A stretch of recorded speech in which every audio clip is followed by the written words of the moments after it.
And it's 2 coats clear. What do they say? It's better be decent at a lot of things and great at one thing. Yeah. This second coat, letting it tack up. And then we're going to put a heavy third coat on it. So I want to get some of that orange peel out of it.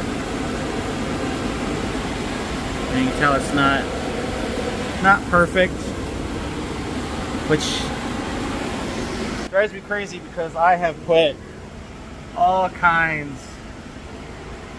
hundreds of hours in blocking and putting that black powder down and sanding and blocking and wet sanding and